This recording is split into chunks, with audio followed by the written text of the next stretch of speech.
It was lamenting to him that I didn't have a scary story to send in to you, because I'd kind of love to hear you narrate something I wrote.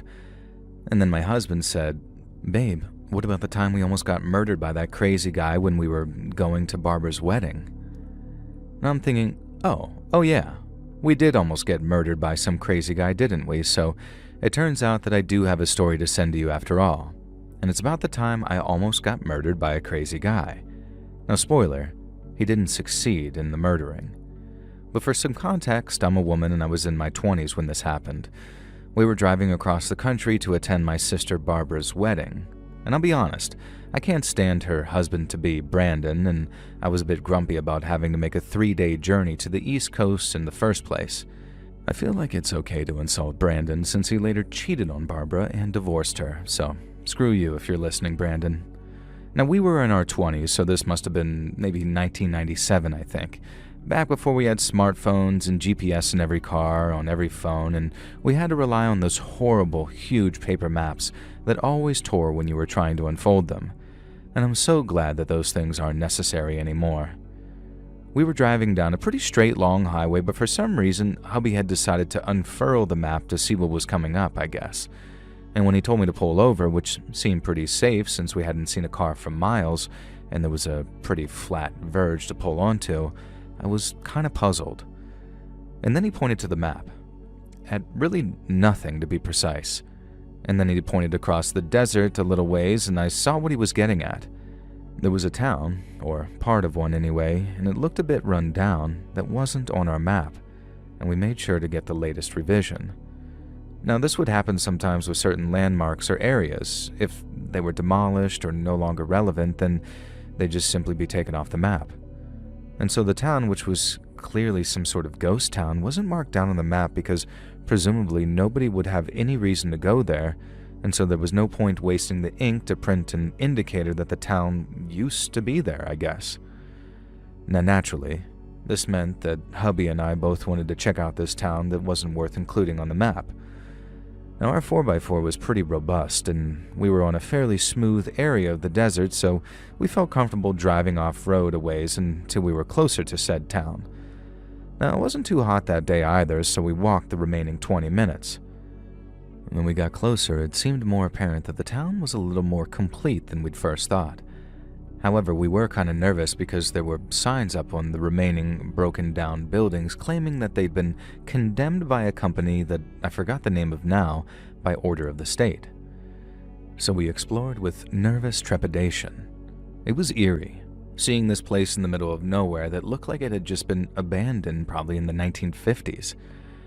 Now, I could tell it was probably around then based on the dates on the signs and just what it generally looked like. Now, my husband called me over to this one building which appeared to be some sort of mining office. The door was missing, so we were able to enter, being as careful as we could with the floor. Now, he showed me a metal sign that talked about how the miners should report to the foreman if they're experiencing dizziness or nausea, and that while there was no evidence of some natural gas leak, the company, goddamn, I do wish I remembered the name, wanted to watch out for its employees. Now, I made some kind of remark about how these days they just tell the miners to take an aspirin and keep inhaling the asbestos or whatever it was, and my husband laughed at me for mentioning asbestos as natural gas, and this sent me into fits of laughter. And I guess that's what alerted the guy, or woke him up, or whatever. I just heard this sort of cry of, "They're back!" and then heard these heavy footsteps coming running from what sounded like a few buildings away. Now, hubby and I looked at each other, not sure what to do, stepped outside, my heart was pounding. Now, my husband did have an open carry permit at the time and had his gun on a visible holster on his shoulder, so we hoped that this by itself would diffuse whatever situation was about to arise. Now, coming up Main Street of this ghost town was this tall, wiry man with a big, bushy beard. Now, he was very chunky for someone who looked like he'd been living off the land for years, and wore this biker's jacket that had probably been black once, but was caked brown with so much dust you couldn't tell. He also wore torn jeans that weren't much cleaner, and weirdly though, I noticed that his boots were absolutely spotless, like he polished them every day. And it made me think that he was some sort of ex-military guy, and shining his boots was the one thing that had stuck in his mind. Now, the guy started yelling at us about how he knew that we were company men. Yes, men, even though, I'm a woman, and we'd finally come to try and force him out. Now, we insisted that we had no idea what he was talking about, then we weren't with the company, and we just stumbled upon the town and decided to take a quick peek at what was going on with these ruins. Now, this man comes forward, and my husband reached for his gun. Now, the guy barely even seemed to register it or care as my hubby unholstered it, although he did stop a few feet away from us, so maybe that was for protection. Who knows? Now, it was hard to tell, given the insane rant that he went on next. He started yelling about how the town had been evacuated in the 50s when he was a boy of 18 who just started working in the mines like he dreamed of all of his life. No way was he giving that up, and he refused to leave. And he found a way to get down into those mines and proudly announced that he'd continue to work down there until there was no more coal veins to tap. Now, he said that over time they evacuated the townsfolk in big trucks, and he knew that they took them into the tunnels under the town. He said that the claims of some gas leak was a total lie, and there was definitely no carbon monoxide in the air because look at him, he's fine. And somehow I didn't see this guy as the poster child for someone who doesn't have mild carbon monoxide poisoning. And then he offered to take us down into those tunnels, where he could show us the remains of the experiments that they'd done down there. He begins to rant about how they tried to fuse people with the rocks and create soldiers out of the rocks and all sorts of other insane crap involving experimenting on people with the rocks. We politely declined his offer to accompany him down into those tunnels, figuring that the only rock that we'd be encountering is the one that he'd used to bash our heads in. Now, this enraged him so instantly and suddenly that my husband didn't even have time to flick the safety off. This hobo charged him and sent the gun flying out of his hand, and then he pushed him to the ground and started choking him out. Now, my husband was a newly minted cop, and he was a bit of a gym bro, so he wasn't exactly some pushover, but this large old hobo drifter had him pinned and was choking him so bad that my husband genuinely could not pull the guy's hands from his throat. I had no idea what to do. I didn't know where the gun had been knocked to, and I couldn't just tackle this dude, but then it hit me. There were rocks all over the path, and I grabbed one that looked like just the right size, not to kill him, but to send him falling back, and threw it straight at his head. Now, I expected it to hit him in the temple and knock him sideways maybe, or disorient him, but my aim was slightly off, and I winced as the rock connected with the man's jaw, causing a very loud crack and his bottom jaw to just kind of go limp. Now, I took this change to now barrel into him like some football player or something and knock him off of my husband, who had already started to loosen the guy's grip on his throat. Now, we turned around and ran for it. I've never ran so fast or so frantically in my life. My husband and I stayed hand in hand to stop each other from slipping on the desert sand as we ran back to our vehicle. Now, I guess this transient found my husband's gun because we heard the sound of it going off, which thankfully seemed to come from nowhere near us. We reached the vehicle, got in, peeled out of there, and then just drove and drove and drove until we found the next rest stop and could call the cops. Now, my husband, being a police officer himself, explained that he was now off duty, obviously, and his personal weapon had been acquired by our assailant, so if they were going to go to that ghost town, they might want to consider the suspect an armed and dangerous one. Now, we waited at the rest stop for 8 hours until an officer arrived. The nearest town was some ways away, and it had taken them a long old while to reach the abandoned town. When they got there was no sign of this guy despite searching all the buildings. They did manage to retrieve my husband's firearm, which they did have to take in for evidence and examine, and they also said that there was no evidence of any entrance into any of the tunnels, and explained that the town had been evacuated back in the 1950s, like the man had claimed, due to a genuine gas leak in those mines. Now, we stayed at the adjoining motel at the rest stop, which put us out of schedule, and it meant that we were almost late for Barbara's wedding, and frankly, I think missing her wedding would have caused more threatening behavior than the hobo ever could. I do wonder what became of that guy. Now, he's probably obviously dead by now, as he was an old man back in the 90s, but you never know. Maybe huffing all that carbon monoxide or being part of his imaginary rock experiments means he's still out there somewhere, ranting about being evicted by the company.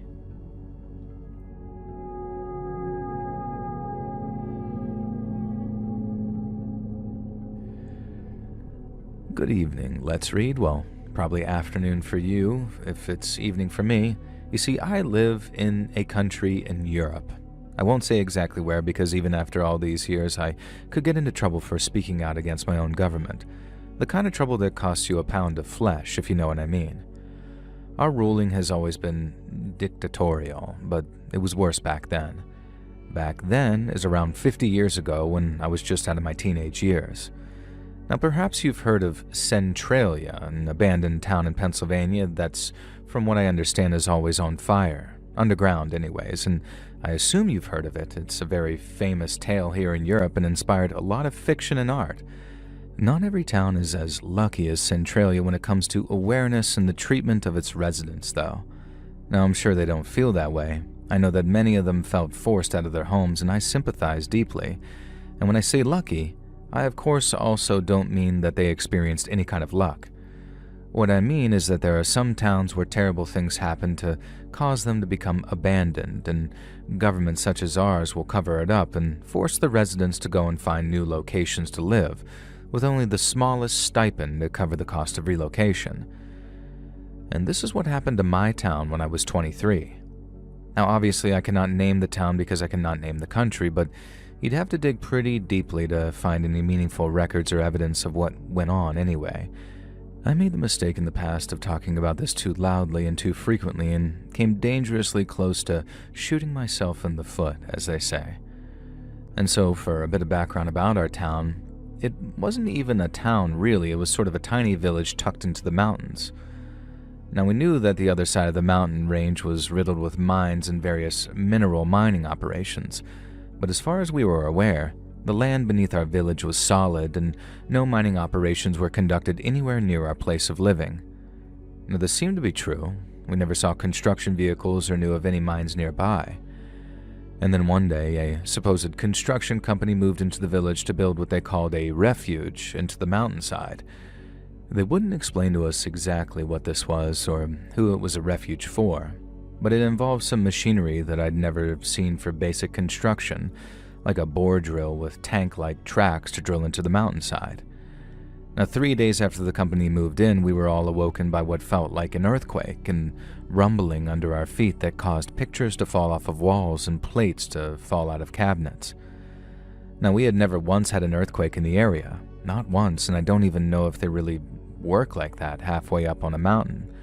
But we were all certain that we'd felt an earthquake as we came running out of our houses. At this time it was just past 5 a.m. The sun was starting to rise and some of us were still in our night clothes, and I remember one of my neighbors sobbing and screaming that the rapture was coming. It was honestly insanity. We began to gather in the street when suddenly we had to clear out of the way. A bunch of the construction company's vehicles were speeding through the village and down the road. Now I couldn't help but notice that the drill wasn't there, although even if it was, it would have moved at a much slower pace. Now we didn't receive answers for 2 days. The earthquake had broken our ill-maintained telephone poles and we were essentially stranded, left to pick up the pieces and clean up our houses after the quake. Now eventually the technicians came in to fix the telephone poles, including a much-needed upgrade, and with them came a representative from that construction company. There had been an explosion in the mines, he said, and when we questioned him on what he meant by mines, he quickly changed his story. The explosion had been in the refuge that they were constructing, and he was just used to talking about mines, so he'd made a slip of the tongue. And of course, this is when I first got suspicious. Now this man explained that the mountainside had become unstable and our little town was in danger of possibly a landslide. He said that the government had agreed to offer us all a small stipend to relocate and that the new housing site around the base of the mountain had enough unsold properties for all of us to move in for cheap. Now, of course, we later discovered that the materials used to build the new housing development was extremely subpar, and surprise, surprise, the housing development had been built by the same construction company who were building the refuge. Now, a few days after the construction company representative had left, promising that we'd all receive relocation packets in the mail, I decided to sneak to the construction site. Now imagine my surprise. Instead of an abandoned site and signs of some explosion, there were two armed guards and clear evidence that the construction work was still underway. There was no way that I was risking getting shot to death. Curiosity killed the cat, I like to say, so it was a case of having to relocate with my parents and the rest of the town. For something that wasn't our fault, and it sure ended up costing us more than the government offered. But like I said, our government isn't the one that allows you to just complain. Life went on, but I could never get our old town out of my head. I developed this theory, though, that there was no accidental explosion. It was a rigged explosion designed to cause us to leave, and that there was no refuge, whatever that meant, but they discovered veins of some kind of ore in the tunnels in our part of the mountain. But mining there would have been dangerous with a populated village, even if it had only about 50 or so people. Much easier to fake a disaster and force us to relocate. I moved on and moved to a different part of the country. My parents had passed on not long after we relocated and caught in some fatal car accident caused by a drunk driver at the wheel, who, of course, had the pleasure of surviving. I had nothing keeping me in this new housing estate. No memories, no connections, and always been a loner, always kept to myself, and I'd been homeschooled and had never bothered to make friends my age. So I traveled the country for a while and then settled down far from where I grew up. But still, the old town was on my mind, and so one day I decided to track down some of the families that I'd grown up with just to check in, except I couldn't. For most of them, it was like they'd simply disappeared. I found a handful of obituaries, names that I recognized, and in one case an entire family of 4 who'd passed within a period of 2 years. I managed to get a hold of a few families, and not one of them wanted to hear from me. They didn't say so, of course. They were all far too polite for that, but you could tell that they wanted to get me off the phone as soon as possible. One person even got pretty angry at the fact that I'd managed to track them down, until I explained that they were in the phone book, and their answer is that I'll have to rectify that. Other than all feeling very hostile, the few villagers that I spoke to all had one other thing in common. They all sounded kind of sick. They all had coughs, every one of them, and they all had the same raspy quality to their voices. Now, I can't entirely explain this, but the most logical explanation to me is that whatever that fault line they opened when they created the explosion to access the mine, it unleashed some type of fumes or burned some type of material that affected almost all of the population. I made my final call in 1992, and the next day I received a knock at the door. Now I answered, to be greeted by 2 government officials who flashed some official badges at me. They wore these black suits, sunglasses, and to me were genuinely men in black. Only they weren't here to silence me about anything fun like aliens. Instead, I was warned to stop harassing the families that I'd lived alongside in the housing estate. And finally they warned that if I knew what was good for me, I would forget that I ever grew up in a mountain town, and that I'd certainly never been in proximity to some explosion of any sort. And then one of the agents brushed his jacket aside, revealing a firearm, and I was suitably silenced at that point. Whatever happened in my town will forever remain a mystery. While there are mysteries surrounding Centralia, my tale proves that it could be a lot worse. Not that it's some competition, but to me, both truly were tragedies.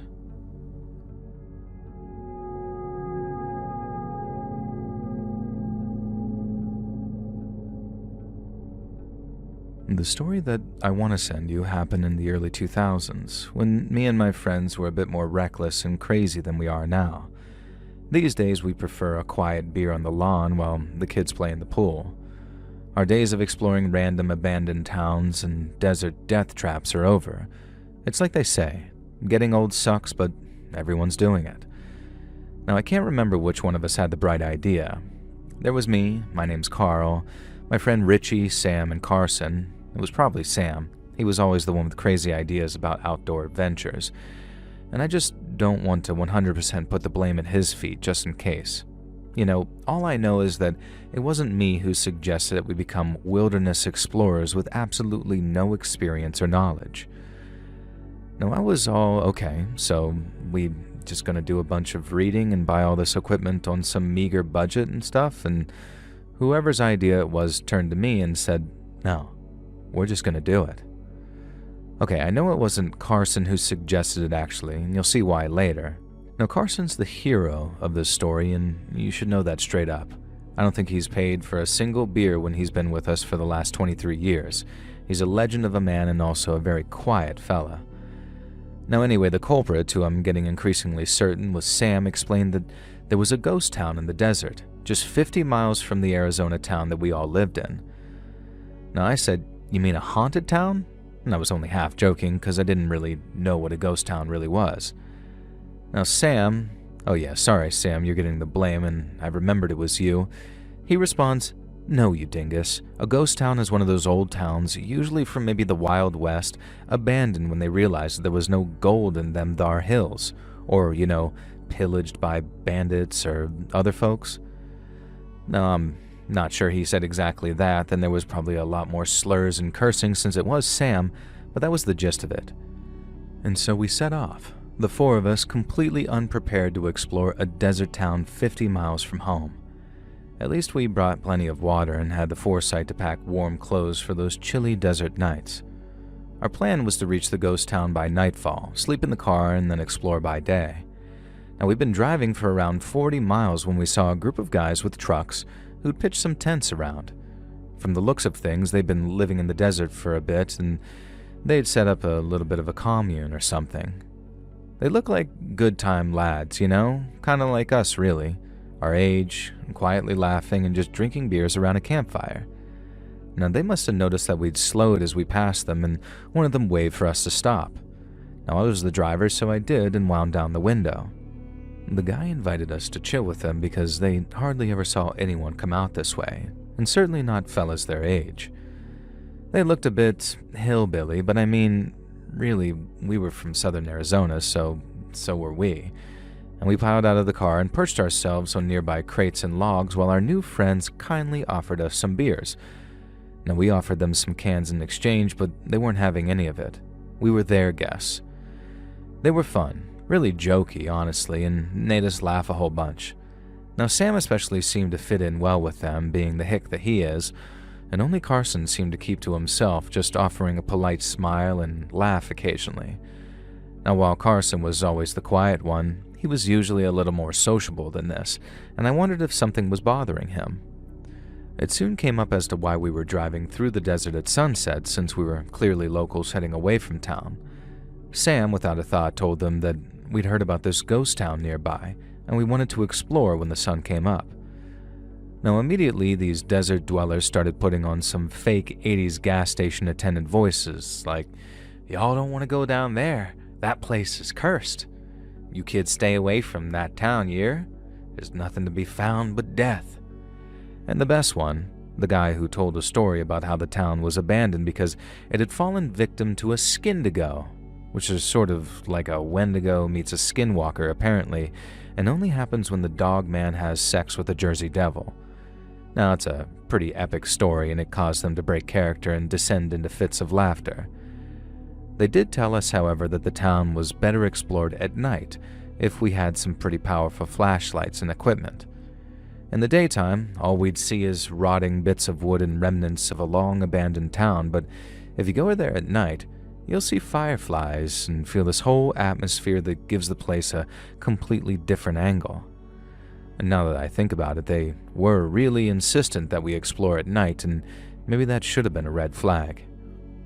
The group suddenly announced that since the sun had set and it was starting to get cold, they'd be going to their tents, so they wished us luck in our explorations. They said to say hello if we ever came out this way again and encountered them.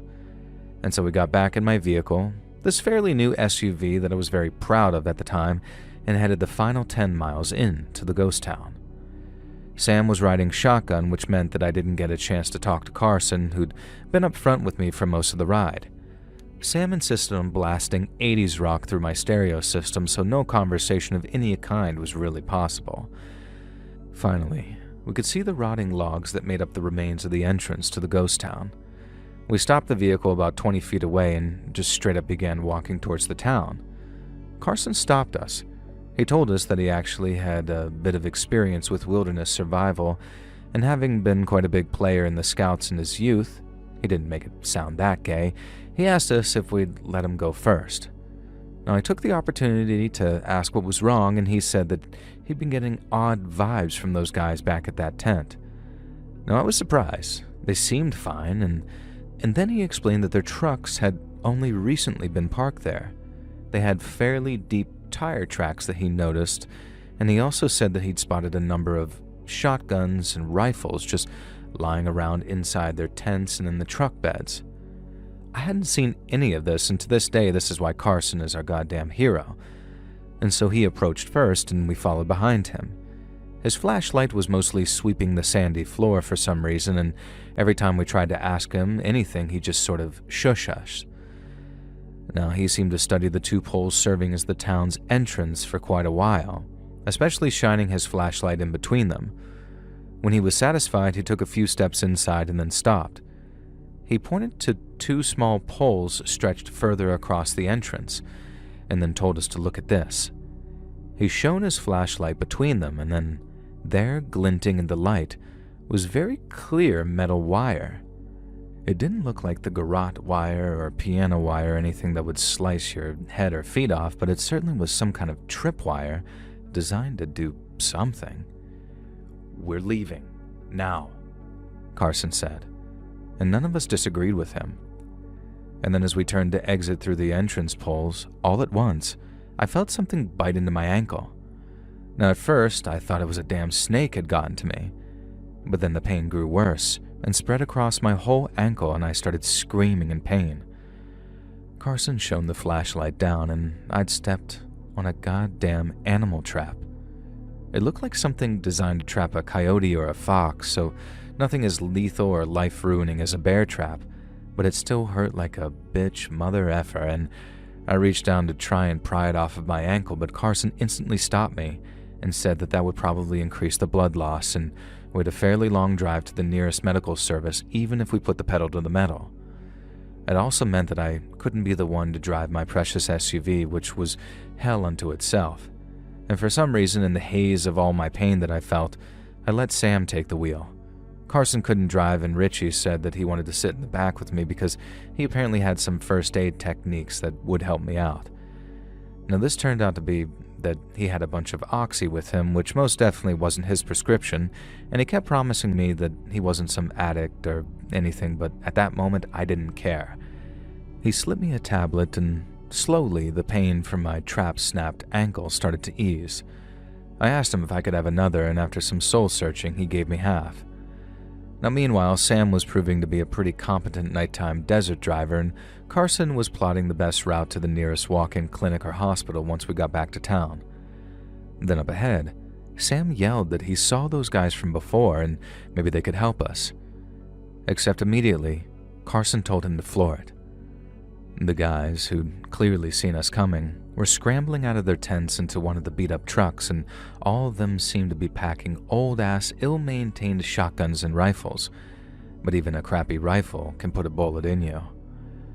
Sam, to his credit, absolutely gunned it like he was set to win the Dakar rally.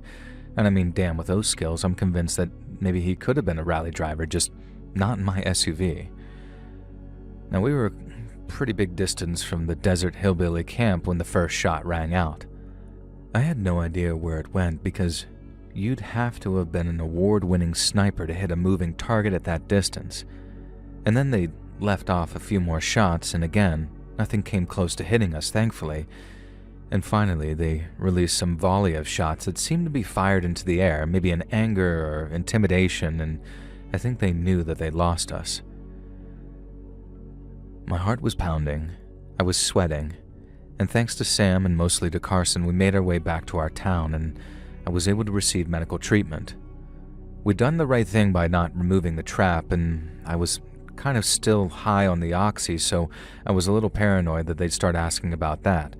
They didn't, and later Richie told me that nobody would have begrudged me for indulging in a little illegal perk when I had a coyote trap around my foot. While I was in the hospital, accompanied by Richie, Carson and Sam went to the local police station, who knew us from some of our infamous high school antics but kind of liked us all the same, and they explained the situation, and the cops told them that they thought that they knew who these boys were. A group of brothers, a cousin, and a friend from a nearby trailer park who all had warrants out for their arrests. Now, nothing serious, but they did have a history of putting traps around their trailer park and befriending tourists only to rob them. Now, this would be the first time that they targeted locals, though. The cops told Carson and Sam that we might all be called in for trial and further statements, and I had to give a statement from my hospital bed where I spent 5 excruciatingly boring days. Now, thankfully, we never had to go to court because I guess whatever went down when the cops confronted them far exceeded whatever happened with us. And my guess is something escalated, prison time, and there was a story in the local paper about something similar, but for some reason there were no details of the assailants or any identifying information. Now, we all still live in that Arizona town. We've all made our lives and careers here, and anyone who says that you can't make it if you stay in your hometown is lying. We all do well for ourselves, and we're all still friends to this day. Like I said, Carson's never had to pay for another drink with us again, and Sam gets a few freebies too because there's always that nagging feeling that maybe he was the one who suggested it in the first place, so he doesn't push back when it's his round. Either way, that was our one and only attempt at dipping our toes into what you might call Urbex. Well, Desert X, I guess.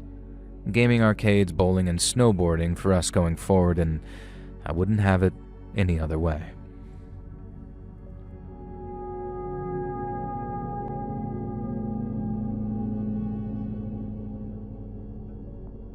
Yo, Joel, good to finally write in and meet you, kinda. So basically, when I was growing up and in my first year of college, I got dared by my buddies to spend the night in the local haunted cemetery.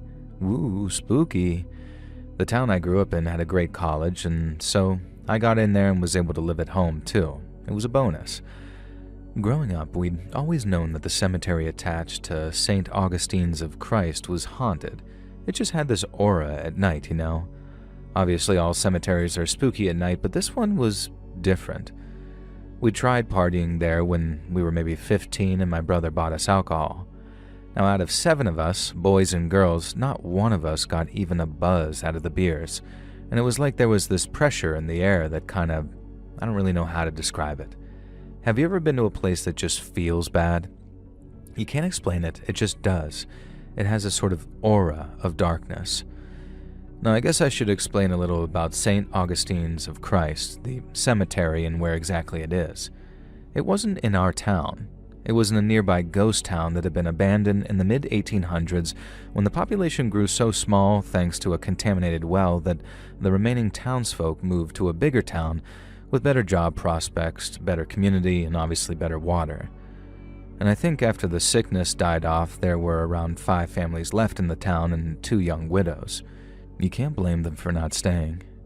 And now one of the widows worked in the government in some kind of high-up position, and through whatever chicanery, apparently involving the Pinkertons, she managed to set up a deal via her government contacts where the land was sold to a company who were now planning to develop on it. Now, we never did find out what they were planning to develop because the owner disappeared shortly after with the contents of the entire bank account of said institution and probably spent like the last years living it up on a beach somewhere. And so that business folded, but technically they weren't bankrupt or liquidated. I don't know, I'm not some business major, I don't understand all that shiz, but the point is, this town ended up being owned by essentially nobody. Nobody could move in, nobody could develop there, and nobody could do anything except allow it to just fall into ruin. It was maybe a 90-minute drive from our town, but there was really no reason to visit. It was just a bunch of sad, boarded-up houses that reminded us of everything we lost in the early years of medicinal treatment and how everything dies eventually. It's a nice feeling. Now, of course, it would have been a fantastic place for the local kids to go out and party, but none of us want to. And this went back generations, and is still the case to this day as far as I know. The town itself was a little unsafe because there were potential predators in the area. The animal kind, I guess maybe the human kind too. And the cemetery was safer because you could lock up the gates still and have yourself a kegger, but as I said, the one time we tried, it never felt right.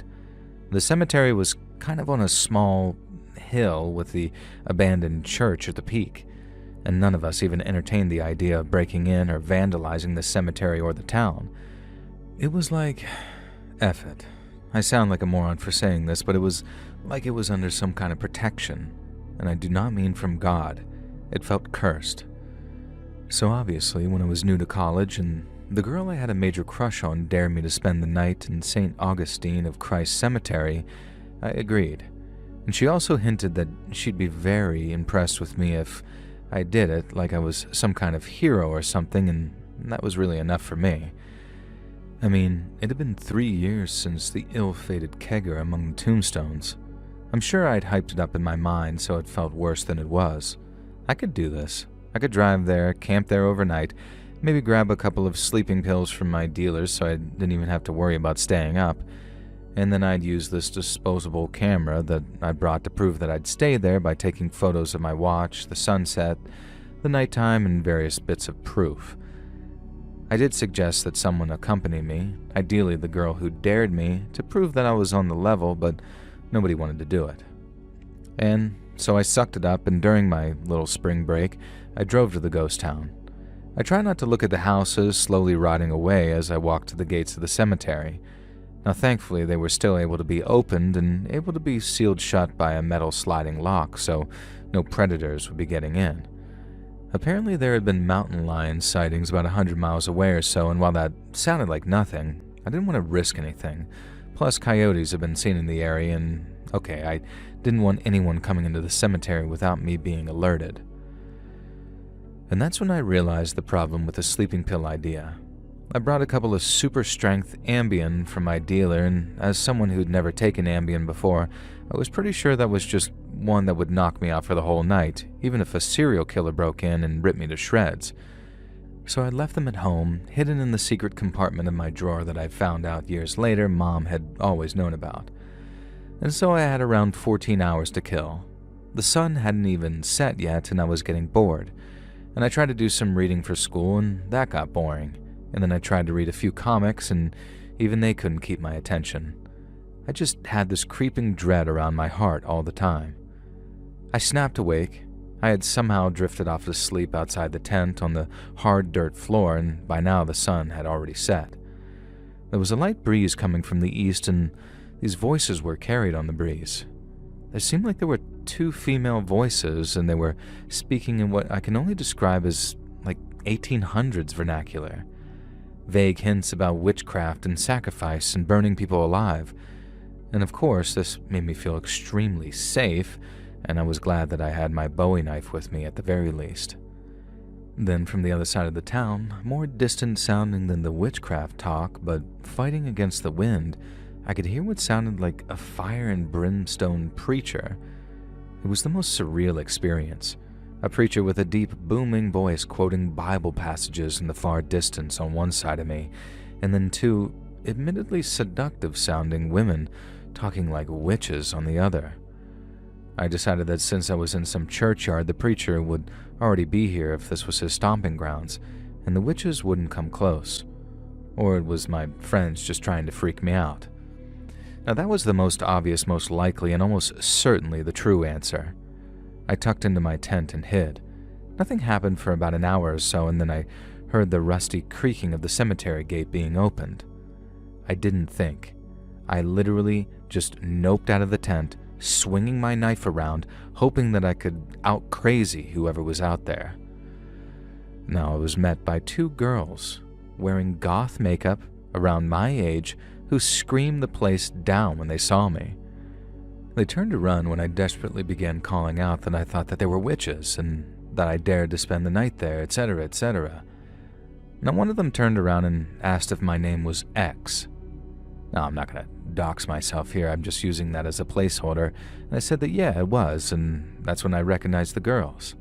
They actually went to my college, they were freshmen too, and they just didn't normally dress like that. They were kind of normal-looking art students, so I hadn't recognized them in the moment. No, I won't bore you with a lengthy explanation on how we smoothed everything out, but it turns out that they'd come to this ghost town to do a photo shoot for their final project, which was, quote, shameful history, and they told me that the story about the town wasn't quite what we'd heard. In the initial days of the well turning bad, 2 women had been punished for witchcraft by throwing them down the already deceased well, with claims that they'd cursed the town with some sickness. I'm sure that the 2 corpses down there really helped, right? Now, this is what they were photographing, posing as the 2 women and creating some superimposed imagery showing them looking up from the well, trapped down there. And it all sounded really cool and really interesting and thankfully not cursed. Now, I jokingly asked if they wanted to camp with me to help me win the bet, and I genuinely think that they might have said yes if it wasn't for the bad vibes in the place. Now, there was a moment when they hesitated and I thought that I'd hit a home run, but then they said they had to get back and invited me to at least walk them to their car, which was parked around the side of the town. I began to accompany them when we heard the booming footsteps, and then that booming voice rang out and he sounded very close, like he was just around the corner behind us. Now, I can't 100% remember exactly which Bible passages he was quoting, but I've included a few that I'm certain I heard him growl after us. "A man or a woman who is a medium or spiritist among you must be put to death. You are to stone them. Their blood will be on their own heads." And then a pause as we started to walk quicker, not wanting to run in case it caused the man, who so far was just stomping along, to speed up. Next he said, "Do not turn to mediums or seek out spiritists, for you will be defiled by them. I am the Lord your God." And we started to jog now, and I glanced backwards. This huge man in a long, dusty leather coat was slowly striding towards us. He was barely a silhouette in the darkness, but I could see the white glow of some sort of collar at his throat. Now, when he saw me looking at him, he boomed this: "Submit yourself then to God. Resist the devil, and he will flee from you." And finally, as we all broke into a run, the preacher did not seem to speed up at all, and yet he was still getting closer. Now, I remember this quote for definite because it was the last thing he said to us, and it bounced around in my head over the years. "But the cowardly, the unbelieving, the vile, the murderers, the sexually immoral, those who practice magic arts, the adulterers and all liars, they will be consigned to the fiery lake of burning sulfur. This is the second death." We reached the girls' car. One of them got behind the wheel and the other dived into the back seat with me, and we just hightailed it out of there. And if the preacher was shouting anything else, I couldn't hear it. But I did look back through the rear window and saw him holding up some old-school crucifix in one hand, or at least shining, sort of, and a Bible in the other, I think. And as we were nearly home, the girls asked if I'd like to come back to their shared apartment to chill out and debrief and maybe even smoke something to calm us down. I said that no, if it was okay, I'd rather just be given a ride home because I was so freaked out that I really wouldn't make for good company in this moment. Now, it was only later that I realized that I just rejected 2 hot goth chicks inviting me back to their apartment, but I was always absolutely useless with women, and this was the part my now girlfriend was teasing me about. Now, these days, I am kind of a religious man. I don't camp overnight in cemeteries, and I kind of feel like the preacher was giving me a bit of a warning. I don't know what that warning was, but I know that if he'd caught up with any of us, it would not have been good. I left that town and that state now, but occasionally a buddy tells me a rumor about the ghost town. A crucified body found in the churchyard, but of course I can never find anything about it, like he said, and a group of teens who were scared off by a guy who looked like the Undertaker. Now that one I can believe. I don't know what I encountered that day, but I do know that I go to church every Sunday and pray to God every night, and I think I genuinely believe, and it's not just fear. So whatever that preacher did, or might have done, I think he set my life on the track that I'm happy with, so you might have been out to kill me, but you didn't, and for that, all is forgiven.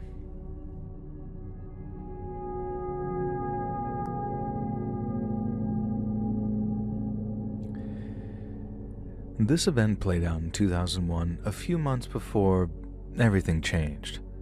I lived in Cali and I'd recently gotten heavily into analog photography, and digital was almost unheard of back then and certainly not very good at the time.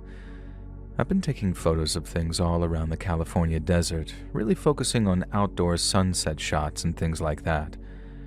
Then I'd heard about this old ghost town around 5 hours away. If I took a thermos of coffee and started early, I could make it there and back with plenty of time to spend photographing the old ruins. And I saw some photos in a book in the library, and there didn't seem to be any real modern pictures of the place. It had likely rotten to almost nothing now, but that in and of itself was interesting to me. And so I headed out one chilly morning on a day that promised to be hot with a little bit of a breeze, which is a rare treat around here. Now, I don't think I saw a single other vehicle on the drive to the ghost town. Maybe I did and I wasn't paying attention, but I'm usually a pretty attentive person to things like that. Now, I started to revel in the loneliness. Maybe it was silly for me, at a then 23-year-old woman, to enjoy isolation and being in the middle of nowhere, but hey, my survival instincts had never been very good.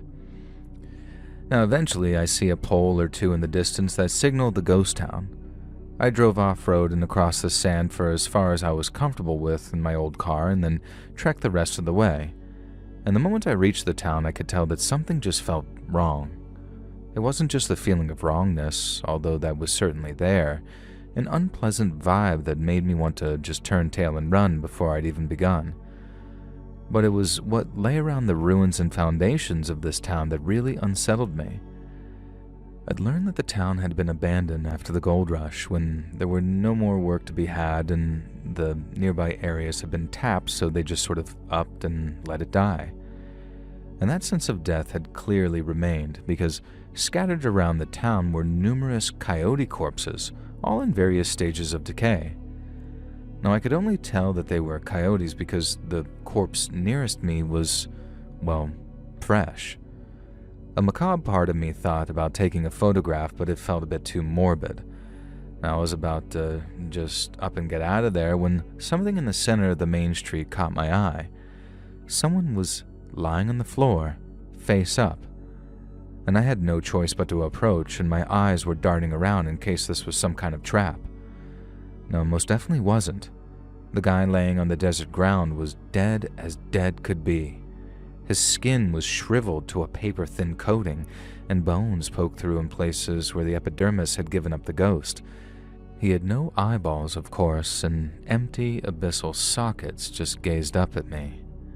The weirdest thing was he dressed in the garb of someone from at least 20 years ago, and this didn't look like some homeless person had just dropped dead here yesterday.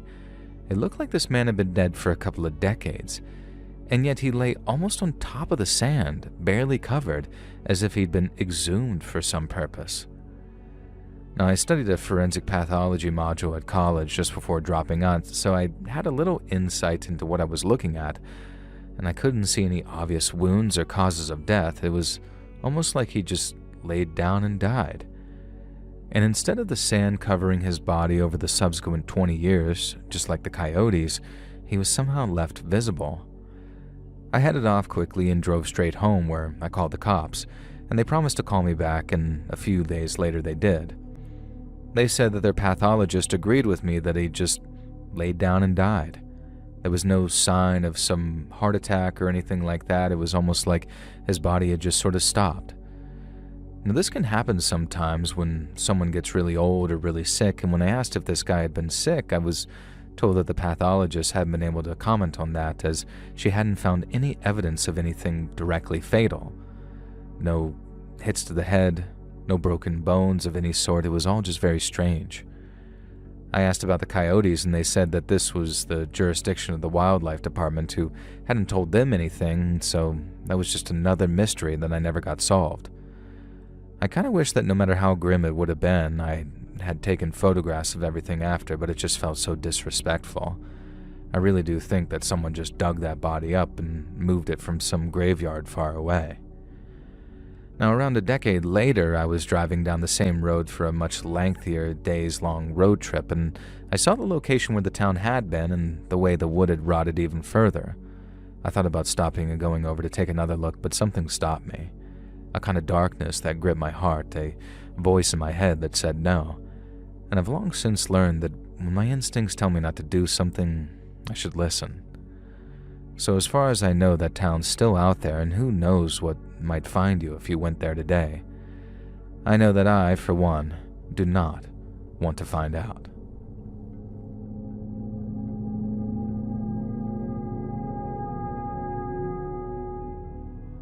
Imagine, if you will, a quiet country town.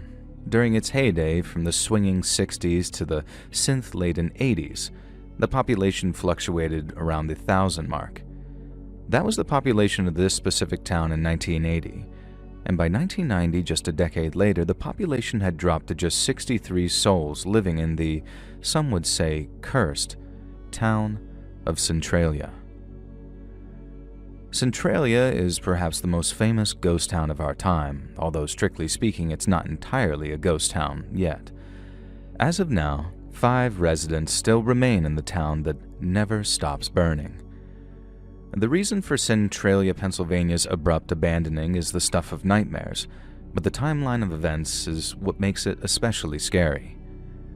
Nobody can agree exactly on what caused the underground fire that caused the anthracite coal beneath the town to begin burning. Some say it was the regular burning of the town dump. Others claim the fire had started the day before, caused by the dumping of hot coal or ash. Some people believe that the fire had actually been burning since 1932, slowly reaching the mines under the town in the 1960s. The local residents knew vaguely that there was a small fire problem with the disused mining tunnels beneath the town, but it wasn't until 1979, 17 years later, that the townsfolk started to discover the severity of the issue.